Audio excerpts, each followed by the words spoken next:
សួស្តីបងប្អូនទាំងគ្នា Welcome back មកកាន់វីដេអូថ្មីសម្រាប់ថ្ងៃនេះខ្ញុំចង់បង្ហាញអ្នកទាំងអស់គ្នាទៅលើមេរៀនទី3ដែលយើងនិយាយអំពី Fair Value Gap ឬក៏ FVG អញ្ចឹង FVG អក្សរកាត់របស់វាប៉ុន្តែន័យពេញរបស់វាគឺជា Fair Value Gap អញ្ចឹង Fair Value volume អ្នក entry មិនថាអ្នក buy ឬក៏អ្នក sell អូខេអានេះជា Fair Value Gap អញ្ចឹង Fair Value Gap អានេះយើងមើលឃើញថាជា bullish fair value gap and bearish fair value gap អញ្ចឹង bullish អញ្ចឹង fair value gap គេអាចសម្គាល់បានថាយើងអាចចាប់បានគឺ3 candle បានន័យថាវា create ឡើងដោយ 3 candle អញ្ចឹងយើងអាចសម្គាល់ថានេះជា candle ទី1ទី2 and ទី3ជា bullish បានន័យថាពីក្រោមឡើងទៅលើអូខេអញ្ចឹង fair value gap យើងមើលតកតងជាមួយនឹង week នេះ candle ទី1និង candle ទី3នេះវាអត់ប៉ះគ្នាអញ្ចឹងអា candle ទី2នេះវាគឺជា volume ឬក៏ចន្លោះរវាង candle ទី1និងទី3អត់ប៉ះវិកគ្នាអានឹងគេចាប់ទៅជា fair value gap ឃើញសញ្ញាព្រួយនៃបាញ់ឡើងនេះទេអញ្ចឹងកន្លែងហ្នឹងគេចាប់ជា fair value gap មិនថានេះ candle ពណ៌ក្រហមពណ៌ខៀវ and ពណ៌ក្រហមទេឲ្យតែវាបង្កើតនៅចន្លោះបែបហ្នឹងគេហៅថា fair value gap ឯណាអញ្ចឹងអានេះគឺជា bullish fair value gap and bearish fair value gap អញ្ចឹងបើសិនជាក្នុងករណីជា bearish fair value gap គេរាប់ពីខាងលើមកវិញcandle ទី1 candle ទី2 and candle ទី3អញ្ចឹងចន្លោះដែលវាអត់ប៉ះវិកគ្នាយើងឃើញវាកន្លែងនេះវា candle ទី1 and ទី3នៅកន្លែងនេះវាអត់ប៉ះវិកគ្នាហ្នឹងគេហៅថាជា fair value gap អញ្ចឹង fair value gap ហ្នឹងវាកាត់ឡើងដោយ3 candle ហើយវាកាត់ឡើងដោយសារតែ volume នៃ entry បានន័យថាអ្នក entry ខ្លាំងឬក៏ strong momentum បានវាបង្កើតទៅជាចន្លោះដែលបន្សល់ទៅជា gap ណាអញ្ចឹងនៅក្នុង fair value gap នេះគឺយើងអាចសម្គាល់បានថាមិនមែនតែអានេះ candle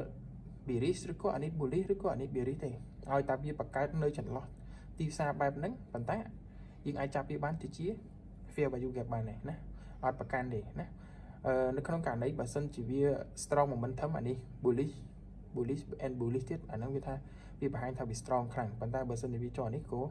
វាអាច strong ដែរដោយសារវាបង្កើតដូចជាកម្រិតទីផ្សារណាចន្លោះទីផ្សាររវាង candle ទី1និង candle ទី3ហ្នឹងអូខេ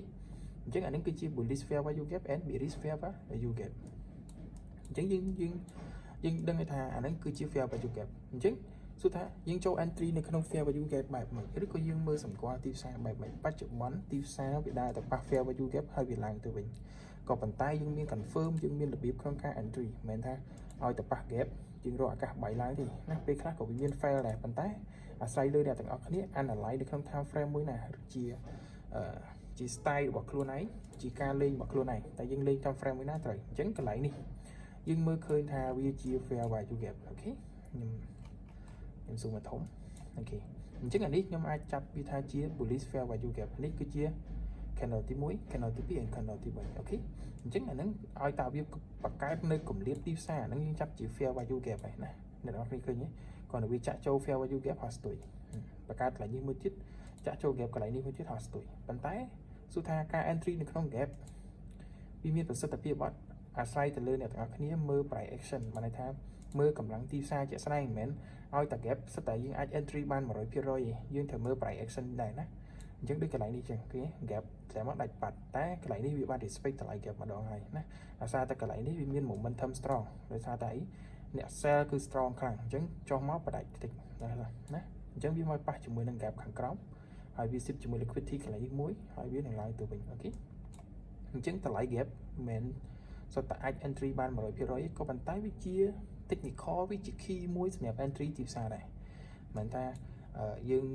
ចាប់ទៅលើ gap ហើយយើងត្រូវតែ analyze ឬក៏ទៅចូលនៅក្នុងតម្លៃ gap 100% យើងមាន confirm យើងមានអីសម្រាប់ការចូលដូចគ្នាអូខេអញ្ចឹងតើតើមួយតម្លៃ gap យើងមើល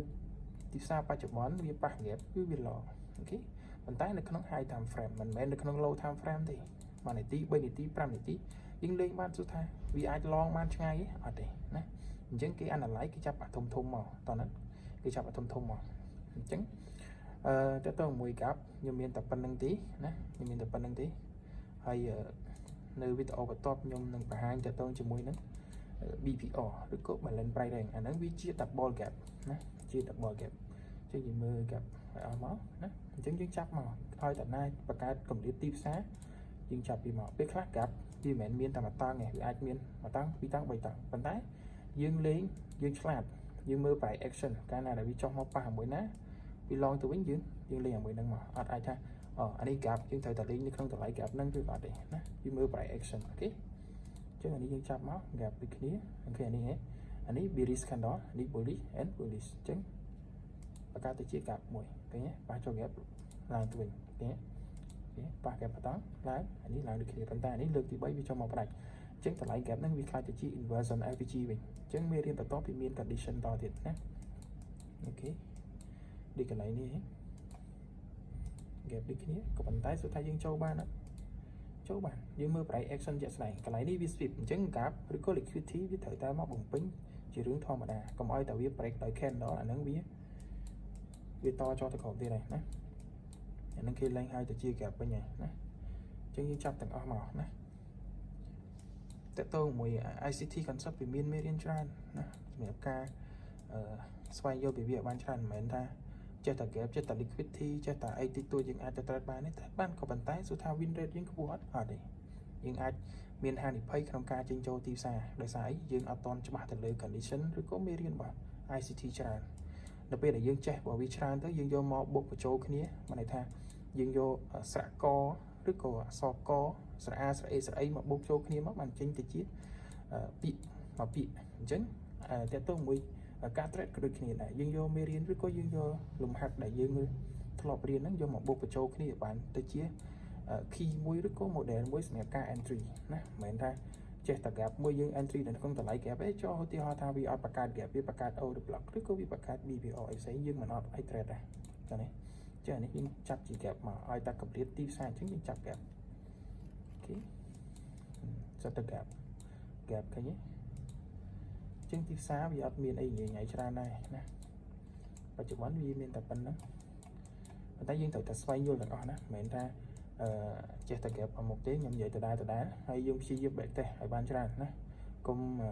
វក់នឹង trade ពេកព្យាយាម back test បានច្រើនព្រោះទីផ្សារវា update រហូតវាថ្មីរហូតអញ្ចឹងយើងត្រូវតែថ្មីរហូតដែរយើងត្រូវតែ back test ខ្លួនឯងយើងត្រូវតែមើលទៅលើទីផ្សារជាក់ស្ដែងតើវាមានស្អីថ្មីអូខេអញ្ចឹងយើងធ្វើវាមកណានេះកន្លែងនេះក៏វាប៉ះ gap អូខេ gap កន្លែងនេះទៅជាអីគេប៉ះ មិន BPO ទេយើងប៉ះទៅជា imbalance វិញអញ្ចឹងអានេះ gap ដែរប៉ុន្តែវាធំគេហៅទៅជា imbalance អញ្ចឹងគេវាស់ OTE នៅក្នុងតម្លៃ imbalance ហ្នឹងមកនេះតម្លៃច្បាស់75 79អានេះយើងវាស់ OTE មកវាស់ Fibo មកអូខេតើទៅមួយ fair value gap មានតែប៉ុណ្្នឹងទេអរគុណច្រើនព្យាយាមមើលមេរៀនបានច្រើនណាអរគុណច្រើនបាយបាយ